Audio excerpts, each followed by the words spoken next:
A very grueling test here to close out day number one. It is the ranch loop. It's approximately a 3-mile loop through the terrain there at the ranch in Aromas, California. There are elevation changes. There's treacherous footing. So Toomey comes in as your overall leader for the women, and Matt Fraser, your overall leader for the men. All 10 athletes who are here for stage 2 of the 2020 Reebok CrossFit Games, the in-person stage, will be on the field at the same time. Stand by. Event 5, the ranch loop is underway. Approximately a 3-mile loop through the hills and over the terrain at the ranch in Aromas, California. This will feature some of the same pathways, I guess, if you will, from 2016 and from the last time that they did this in 2009 and also 2007, but there are some new pathways here as well that Dave Castro was talking about. There's a lot of unknown, but as I say to any athlete approaching on an unknown distance 5 to 6K run, is always start as fast as you can for the first quarter mile. I'm just kidding. Pace your way through this. Strategy, Cotton. Let's see if it pays off for him. Start steady because, again, they don't know exactly how far they're going. They don't know the turns, the elevation changes. There are 5 or 6 different type of apexes throughout the course of this trail, let alone the things that are in the way. So starting steady and kind of letting the course come to you for at least the first 2 or 3 minutes. We know this is going to take some time. It's not going to be won in the first 150 meters of the race. So let the course come to you. Stay with the pack unless the pack's making horrible decisions, and then run your own race at least to start.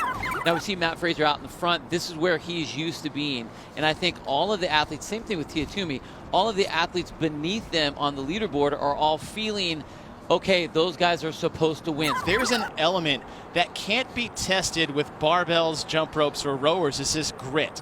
What type of grit are you going to have in this unknown area? Because they're all going to hit that point to where they have to rely on something beyond the walls of their fitness. Then we talk about the cat and mouse game.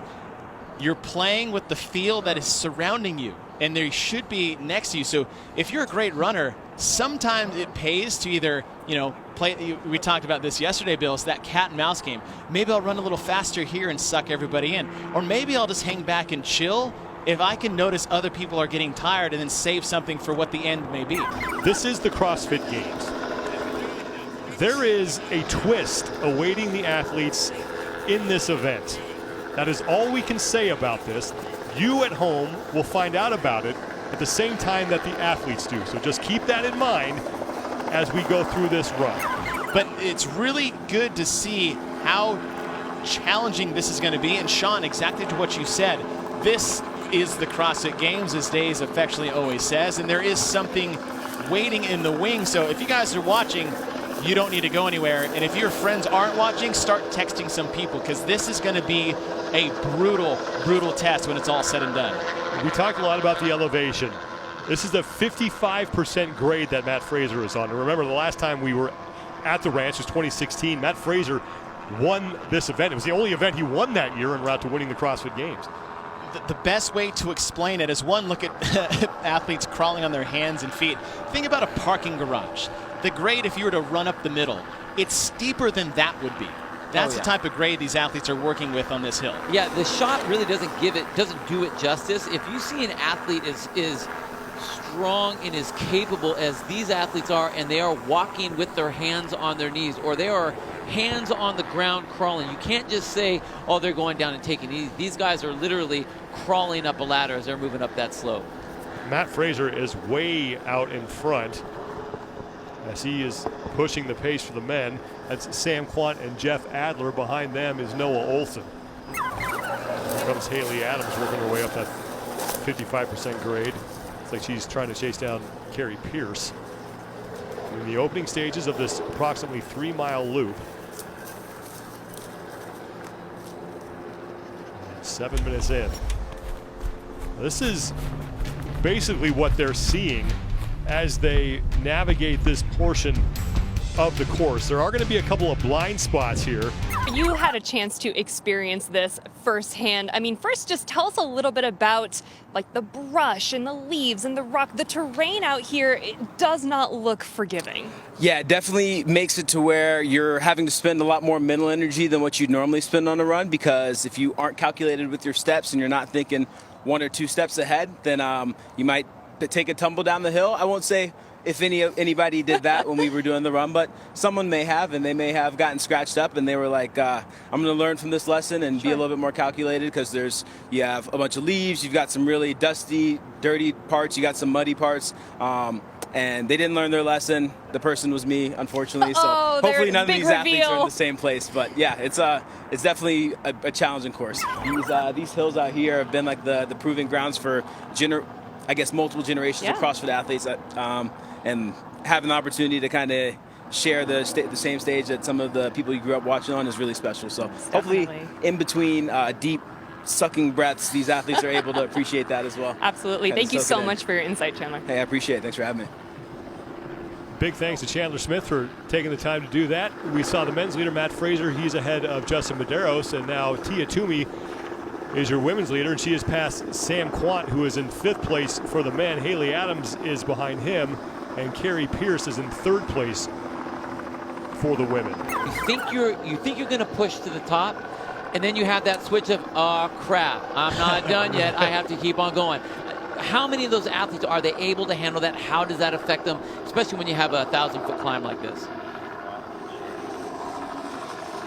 Matt Fraser working his way to the first summit on this climb, and there's a look at the elevation and the grade information for this trail run. 770 feet, the highest elevation. The lowest is 230, and then that 55% is the steepest grade. And that is a legit grade when you're talking about elevation, the distance at which they have to go, and the angle at which they're going at. I mean, that is no joke what they're having to do on this trail. Tia Toomey making her way up. She still leads for the women. Haley Adams was in 2nd, followed by Carrie Pierce. Now remember, there is a twist to this event. The athletes will find out about that, and you will find out about it when they do. So just keep that in mind as these 10 athletes make their way through event number 5 here of stage 2 of the 2020 Reebok CrossFit Games, the final event of day 1, about a 3-mile loop at the ranch in Aroma. So both the men's side and the women's side have similar scenarios playing out. You have the defending champion and then the youngest competitor in the field on their heels.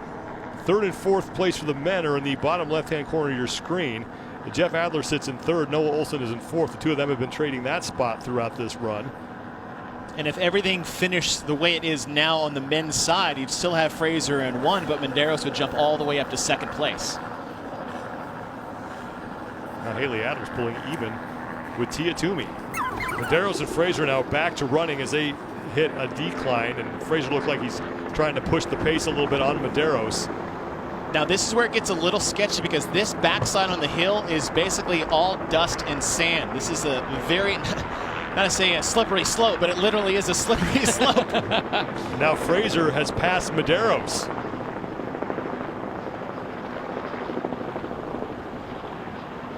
Now remember, there is a twist to this event.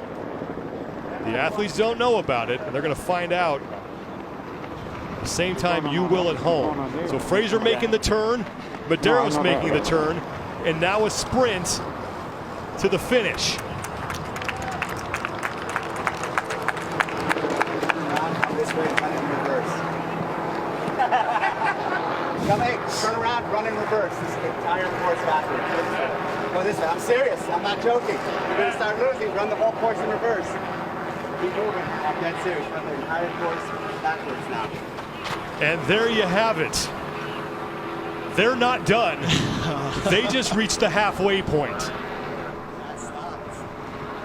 Matt didn't believe him at all. He did not. He didn't believe Dave at all. Of course, I wouldn't either. I wouldn't. How would you think that? I would say, haha, that's funny. Give me my water, please. Exactly.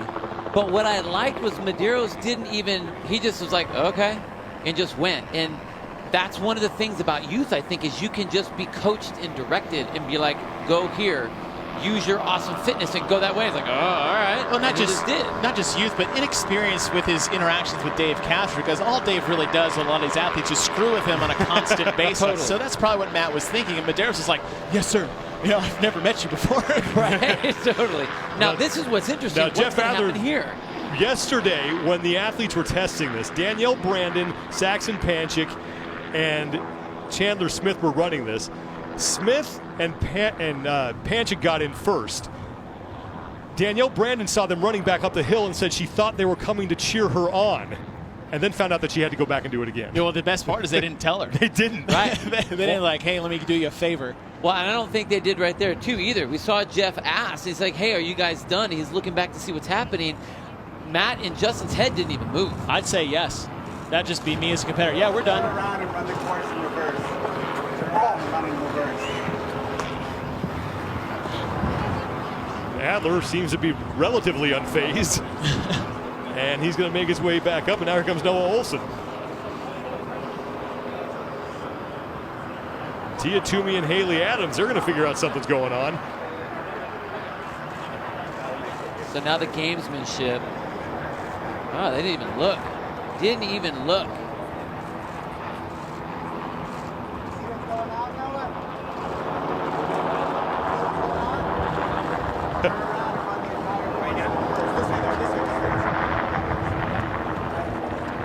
So here's the thing. The people that really got the slap in the face is going to be Justin and Matt, because they were the first shot on that. They were so far ahead of the rest of the field. So even though everyone else is still getting that oh crap feeling, it's like they almost had the moment to go, oh crap, something's up. So they had that chance to kind of adjust. Pays to be a winner. You get to be out in the front. You are doing your thing. You're doing your thing. You're getting after it. But they also were able to handle that. That's what the whole test is. Toomey not even slowing down, making the turn and heading right back up. When we watched the demo team do this yesterday, Saxon Panchik knew what was coming. And he, I don't want to say sandbagged the event, but you could tell he was not going 100% on the first half. Correctly. And when you look at his splits, they were basically about even. Chandler Smith was the first demo athlete across the finish line, and when he was told to turn around, he was wrecked. Right. His second loop was significantly longer than his first one. Just brutal. And the hard part is that you see Fraser Medeiros selling out to win an event, only to get told you have to go back. And we talked earlier, it's like it pays to be a winner most of the time, and it still might, because you are ahead of the field and you kind of got the edge. But part of that too is like, if I was in third and I was just in third, I would just, okay, I'm just going to park it here. I'm not going to catch them. Right. I'm not going to get caught by these people, so I'm going to jog in. You actually have, it is a benefit of not being those guys, because they were just crushing each other on the hill.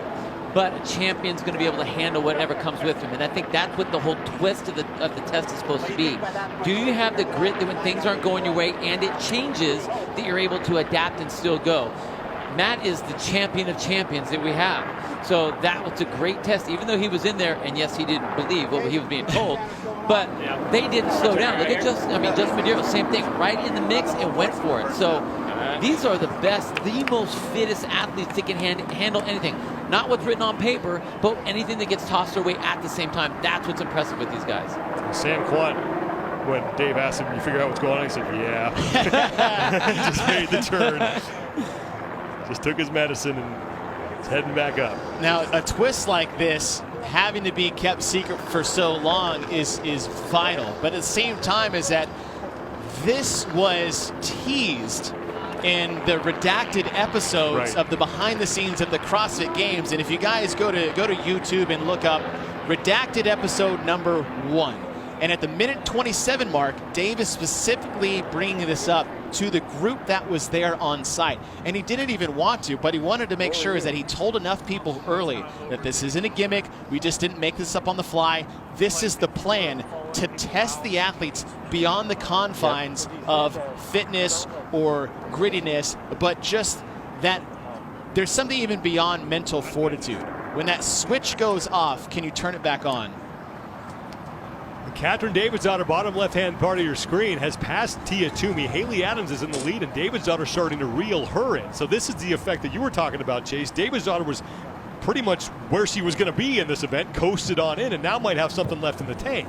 Now, a weird part of her training that we seen Ben Bergeron, and people got some odd vibes about him. It's like they've been running hills and he's throwing sand on her in the middle of the trails or making her do burpees or giving her an extra round when it's not ready. It's like Bergeron actually does a lot of surprise things within the training. And this could be one of those things that will benefit Katrin as well as the position she was in coming in. Here comes Brooke Wells, and she has to know what's going on at this point. All the way to me, Brooke. You know what's going on?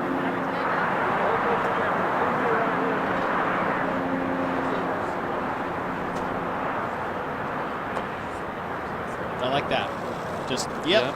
Okay. See at the finish line. Yep, we'll see you over there. Talk about a twist, and unfortunately you experienced it firsthand on your own. I mean, just tell me a little bit about what was going through your mind the moment you realized, well, no, you're only halfway, you got to do this whole thing in reverse. Honestly, I was just so pleased with the masterstroke of programming that Castro had come up with, a Shyamalan-esque twist. I was just appreciating the intricacies of everything going on, but in actuality, I was very upset. I had sold it out kind of to finish the first part of the run, and my fitness bank account is already a little lower than normal, so when I overdrafted, I didn't have the protection that I am used to, and it made the back end just a slog. So I know these athletes are going through it. It hits like a bad breakup or spilling a pot of chili on yourself. Like it's rough. So they're going through it right now. Doesn't look quite as bad from this angle, but this will be the longest uphill part they have, but the steepest and most treacherous ones are in that last quarter mile of the race. And look at the way these guys are slugging up the hill. Their calves and legs are blown. You see that they're almost flat-footing this because they just don't have that drive anymore. It looks like Haley's getting a little tight in the back. You can see her arching. I haven't seen any change at all in Katrin. She's looked solid, hands on her legs, doing the exact same thing all the way through, not changing anything up, so she's not breaking down, which is impressive. Matt Fraser doing a really nice job of navigating his way down there, as is Justin Medeiros. The two of them going quickly, but not recklessly. What I like about Matt is he's alternating sides of his lead foot, and I think that harkens back to his skiing days in Vermont. Yeah, absolutely. Now here's Tia Toomey, who is in third place right now for the women. And if that holds, that would be 55 points for her. Look at the time in the upper left corner of your screen. They've been doing this for nearly an hour. Yep. An hour. And it probably feels like 3 days for them. Matt Fraser really opening it up.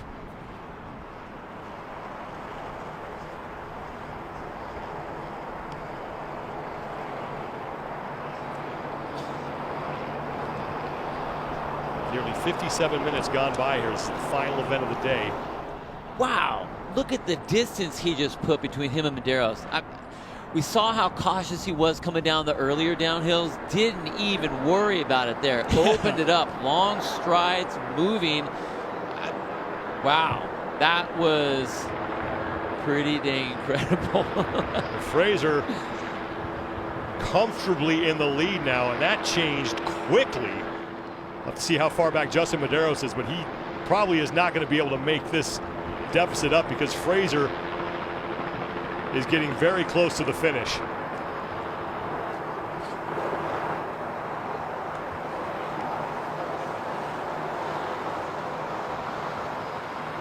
Just like in 2016, Matt Fraser is going to win the Ranch Loop. That's the real thing. And here's a twist. Matt Fraser's really fit.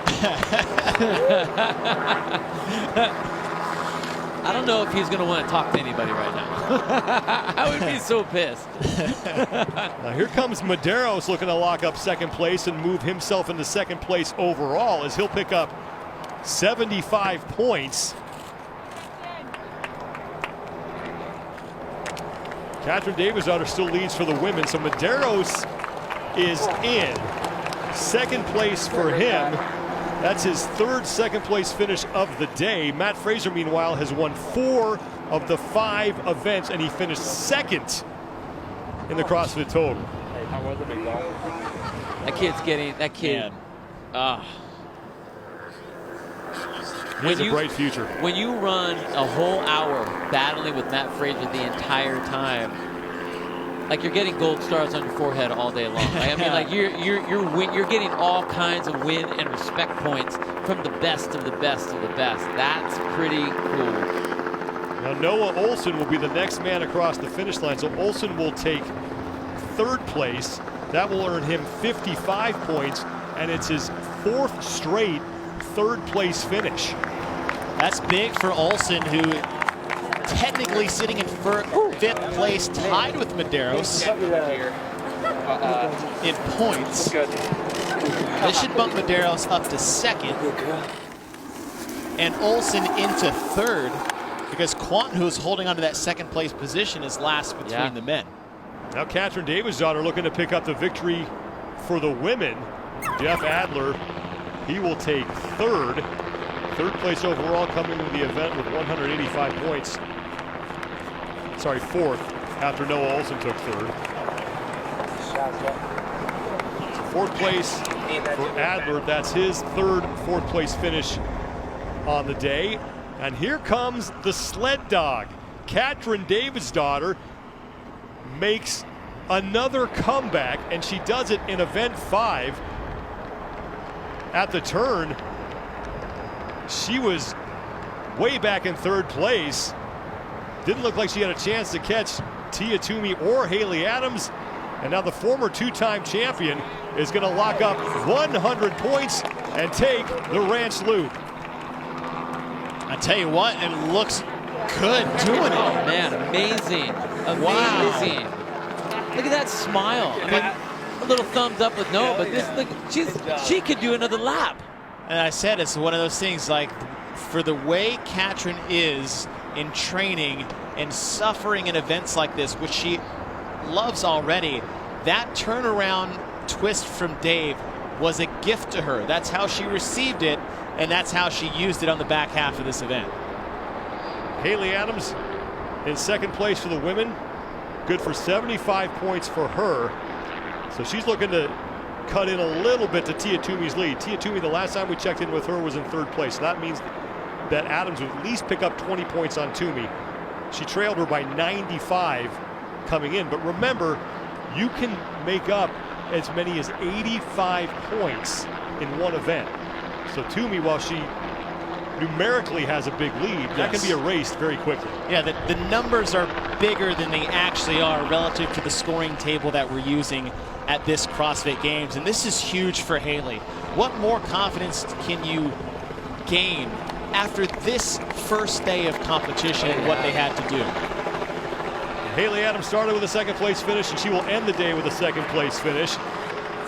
And she looks to hang on to 2nd place overall after day 1.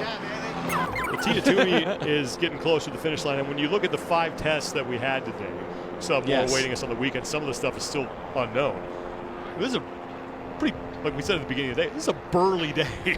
It's a burly day, but it's a very complete day now that we've seen the tests unfold. And if you think about 2007, when there was only 3 tests, a hopper, a CrossFit total, and a trail run, it was a very elegantly complete test, and it touched all the bases when you're trying to define fitness in terms of, you know, the hopper, the different training modalities, and the 10 general physical skills.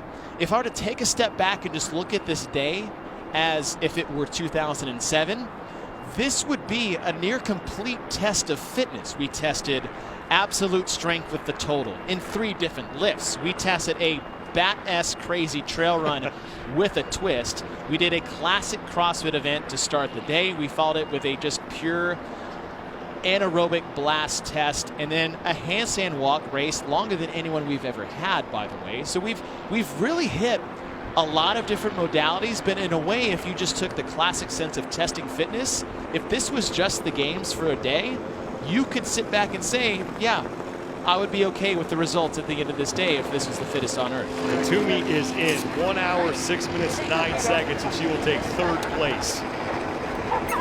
Is it flashy and dashy right now? Not necessarily, but is the volume there and correct? Yeah. And it is brutal. What they've had to undertake is brutal. I mean, people saw the first 4 events, they're like, oh, I don't get what Dave's talking about the hardest games ever. This changed everything. Yes, it did. And not just the distance. Say a 6-mile trail run. That twist changed everything. Right. Look at the assault on those joints coming down those hills. I'm not even talking about going up the hills and using the muscles. I'm talking about coming down in the joints, and then now here we are hitting your knees on the ground, using your knees and hips to drive up through every one of those lunges as you're kind of making your way through. It's gonna be tough. It's gonna be painful.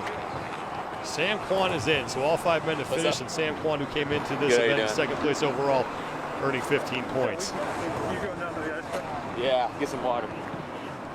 Catherine Davis' daughter won this event for the women, as Brooke Wells manages to crack a smile as she comes across the finish line. But let's send it to Nikki Brazier, who is with the women's winner of event 5. Katrin, straight out of an ice bath, you were right into recovery after that incredible performance. I have to know, what was going through your mind the moment you realized exactly what the big plot twist was here? Literally, the thing that went through my mind was, yes. Really? Let's go. Yeah, I Wow. was ready to go. It psyched me up. It could have been so defeating. I came in, I was like right there with Karen, like 3rd or 4th, and I'm a good runner. I love twists like that. It honestly, if it's hard for me, it's hard for them too. And I learned so much on that first one. Like running with Karen, that first one, she was a savage on the downhills. So literally when she was going downhills, I was like, just keep up, just keep up, just keep up. And I'm good on the uphills. So especially on the way there, like when I was trying to catch the girls on the uphill, it's so much effort. Yeah. So when you catch someone, you want to make it worth it. I don't want to catch them just like them pass me. So I was able to learn a lot on that first loop, get psyched up for the second one, and then just go. Wow. I think that mentally, that is absolutely where you have to be in order to come back and not be just totally defeated, you know, like air out of the balloon. Mentally, how difficult was it going in not knowing, you know, sort of this distance, not knowing the terrain, not knowing anything about this course? I kind of thrive on those like unknown events. It's like that chaos event. Yeah. I do like it because I know if they can do it, so can I. And if you kind of stick with them, it's a good little race. It's a good unknown. If I don't know, they don't know either. So we're all in the same boat, and it's kind of fun. Yeah. It's kind of the only environment where Dave can ever do that, you know? And it's only one heat too, so it's awesome. Very cool. End of day 1, it's been a really big day. How's the body holding up? Good. I think I'm probably still a little high on adrenaline. It was a tough day. It's a big day. But there's always like some point of a weekend that I get a workout that like fires me up. And I'm so glad that came on day 1, and I'm ready for a big weekend. Wow. Well, congratulations. Thank you.